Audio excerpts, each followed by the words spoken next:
वाटरप्रुफिङ के हो र यो किन गर्न जरुरी छ?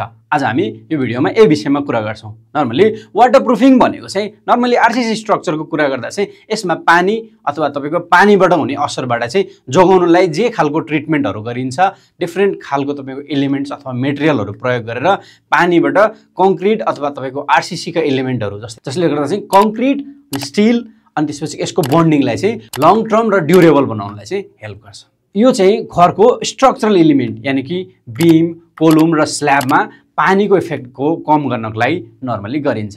अब वाटरप्रुफिङ किन गर्न जरुरी छ त? मेन रिजन भनेको चाहिँ घरमा प्रयोग हुने स्टील यानी कि डन्डी जसमा चाहिँ पानीको कन्ट्याक्टमा आउने कोरोजनहरु भएर चाहिँ स्ट्रक्चर कमजोर हुन्छ। वाटरप्रुफिङ गरियो भने चाहिँ पानीबाट त्यो स्पेस जोगिन्छ। यदि तपाईको स्टील चाहिँ तपाईको के हुन्छ त पानीको कन्ट्याक्टमा अथवा भ्यापरको कन्टेन्टमा आयो भने चाहिँ त्यसमा चाहिँ अक्सिडेसन हुन्छ, जसले गर्दा चाहिँ स्टील चाहिँ कोरोजन हुने प्रोसेस सुरु हुन्छ अनि स्ट्रक्चरको तपाईको युजेबिलिटी चाहिँ कम हुन्छ अनि तपाईको स्ट्रेन्थ कम हुन्छ। त्यसैले चाहिँ वाटरप्रुफिङ गर्न जरुरी हुन्छ। अर्को चाहिँ त्यति गरिसकेपछि के हुने भयो त घरको स्ट्रेन्थ बढ्ने भयो, ड्युरेबिलिटी बढ्ने भयो भने घरको उपयोगिता लामो समयसम्म गर्न सकिने हुन्छ।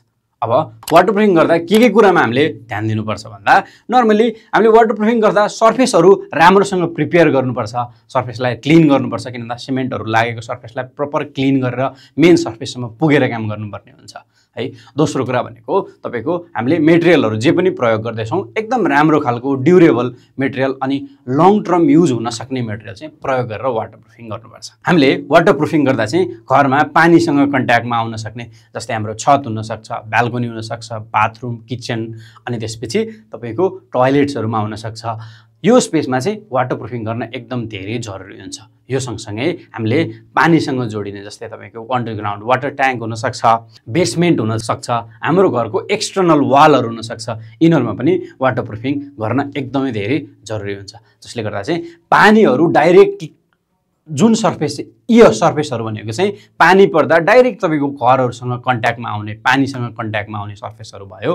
त्यही भएर यसलाई वाटरप्रुफिङमा यसलाई प्रोपर वाटरप्रुफिङ गर्न एकदम धेरै जरुरी हुन्छ। अर्को हामीले वाटरप्रुफिङ गर्नुपर्ने नै स्पेस भनेको चाहिँ स्लोपहरु हुन सक्छ, जोइन्ट्सहरु हुन सक्छ।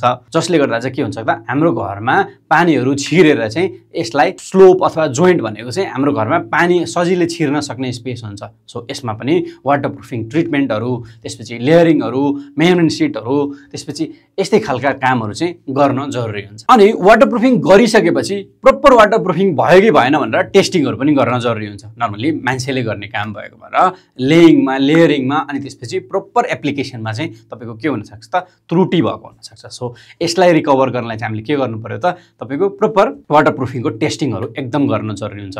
जसले गर्दा चाहिँ फ्युचरमा तपाईबाट त्यो गर्नुभएको तपाईले पैसा खर्च गरेर वाटरप्रुफिङ त गर्नुहुन्छ, तर त्यो वाटरप्रुफिङबाट आउन सक्ने समस्या पनि यदि तपाईले अहिले सुरुमै चेक गर्नुभयो भने त्यसबाट तपाईले मुक्ति पाउन सक्नुहुन्छ।